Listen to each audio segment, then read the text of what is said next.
The Blue Star Tattoo Hoax. As Halloween time nears, the Blue Star urban legend will most likely make its rounds once again. Similar to the poison Halloween candy story, it plays on parents' fears that madmen are out there to harm our children. The Blue Star Tattoo Hoax will most likely circulate through email, chain letters, flyers, and now social media. Some unwitting journalists and schools will also latch on to this myth, causing even more alarm. The letters and flyers claim that ruthless drug dealers are targeting school children with a blue star rub-on tattoo that is laced with LSD, and it is absorbed into the body just by handling the tattoo.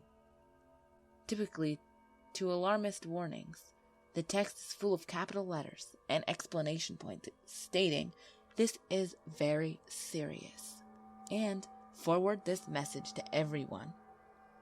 Wrapped in tinfoil and only the size of a small pencil eraser, the blue star tattoo is said to be on a small piece of paper containing a blue star, which is laced with LSD. Adding further alarm value, some tattoos are reportedly laced with a deadly poison commonly found in rat poison. For further appeal to children, other tattoos are said to bear the bootleg images of popular cartoon characters, such as Disney characters, Mickey Mouse, Spider-Man, clowns, butterflies, and later on, Bart Simpson. Is there any truth to the Blue Star tattoo rumors?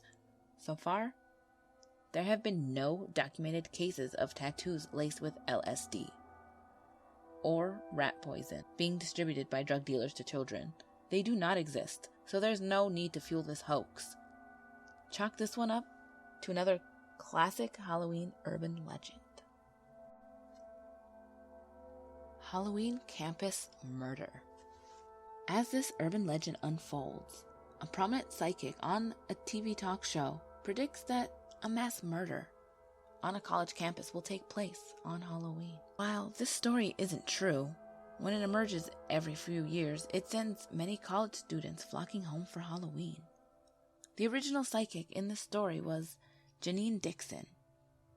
Now, the legend usually involves a well-known or famous psychic. The talk show I've heard it pertaining to most was the one hosted by Ronaldo Rivera. Other talk show hosts include Oprah, David Letterman, Johnny Carson, Montel Williams, and Phil Donahue. When the legend revives itself, it refers to modern talk shows, so more hosts will undoubtedly be added to the list. After much thought, the psychic refers to the campus in cues, then reveals an actual college campus. She believes the murders will take place. Other details are given, such as the murder weapon. The murder weapon is always an object that will inflict much damage, such as a butcher knife or an axe.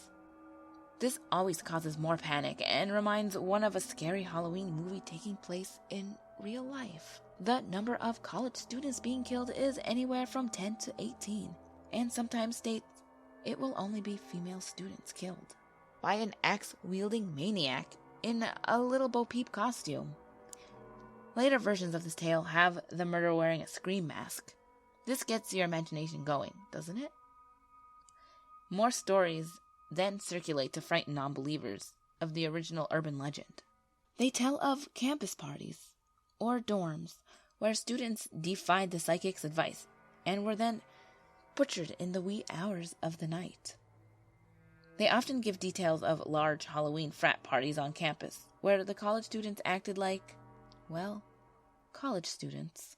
When this hoax gets going again, there will likely be more students and parents frightened by the new modernized details, which seem to add credibility to a classic Halloween urban legend.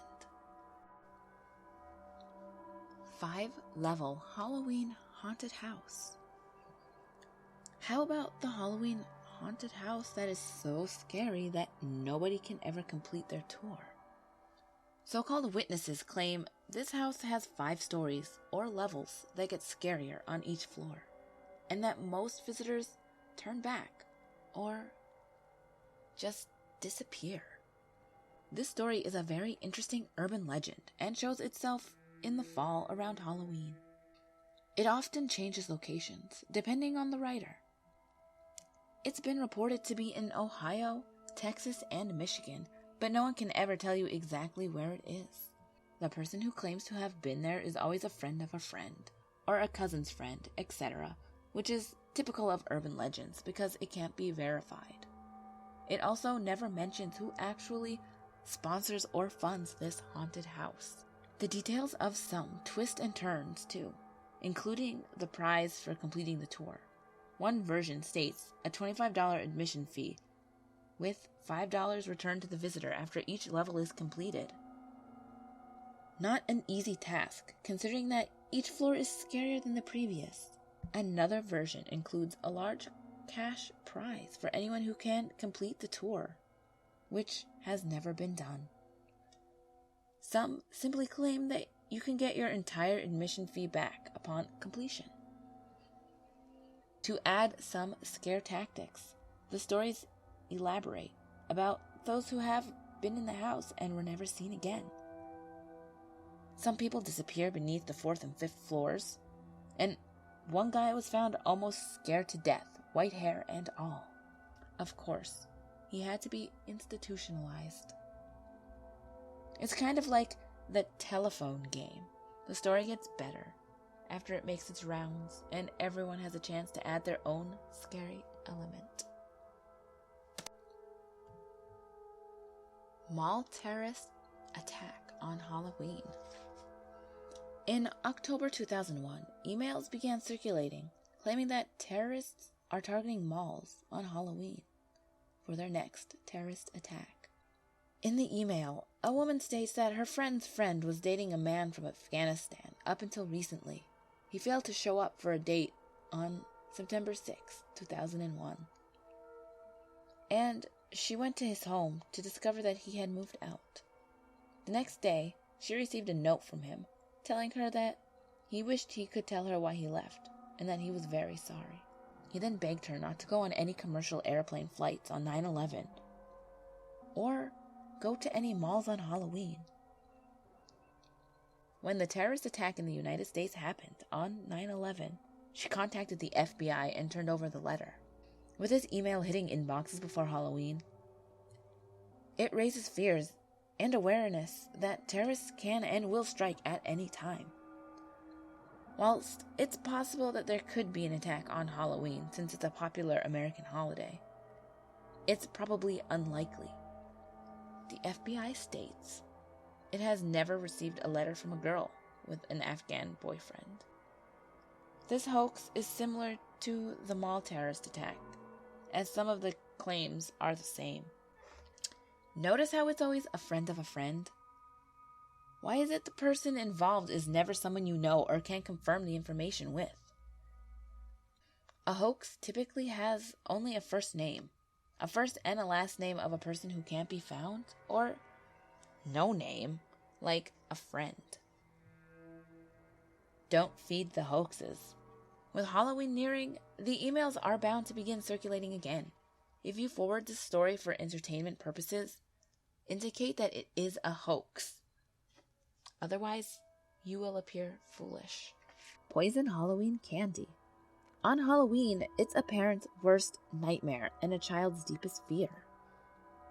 A little ghost or goblin receives poisoned candy while trick-or-treating and is harmed with physical and mental scars, or even worse, fails to survive at all. These stories come in many forms right around the Halloween season. Newspapers and magazine stories repeat the annual warnings. Emails are sent out once again reminding parents and children that the innocent pleasure of trick-or-treating can get deadly. One would have to believe that there is a mean old man with warts on his nose lurking around on his porch waiting for his next victim. He gets his revenge on greedy little children with tampered Halloween candy. Most of these stories consist of razor blades, needles, screws, and other harmful things being inserted inside apples and popcorn balls. How about the arsenic and cyanide-laced candy? Ever hear of that one? These stories will once again be heard with some variations, and imaginations wander. How much bias is there to these poison Halloween candy stories? From what I've researched, there's very little evidence pointing directly to a stranger's intentional tampering with Halloween candy. But unfortunately, in 1974, Ronald Clark O'Brien of Waco, Texas, did indeed add cyanide to candy, though he was no stranger to the victims. He distributed the poisoned candy to his daughter, son, and 2 other children. His son, Timothy O'Brien, ingested the candy, resulting in his death. A large life insurance policy was the motive. Ronald, aka the Candyman, paid for his unthinkable crime with a lethal injection in March 1984. While there has been many reports over the years, most of them were proved false alarms, or had an explanation that did not point to an individual trying to poison a child's trick-or-treat candy. Some were actually pranks pulled by the children attempting to alarm their parents. Still, with the media attention and the possible threat, this Halloween urban legend will never die. Because of the ideas it may give some insane, vindictive people, precautions must be taken. Unfortunately, Halloween will never be the same as it was back in the good old days. So, how many of these have you heard of? I've heard of the tattoos, the candy, and I believe I heard about the haunted house before. But I never heard about the other 2. Interesting. But I've noticed now, especially since it is almost Halloween, there are a lot of these going around, especially on Facebook. They're all popping up in my timeline, and I have to keep telling everybody that it's a hoax. But unfortunately, there's always the risk that there's some crazy person sticking razor blades in kids' candy. People ruin everything, I swear. But if you guys like this video, please thumbs it up, and don't forget to subscribe, and perhaps even share it with somebody. And remember, there's always someone or something watching you.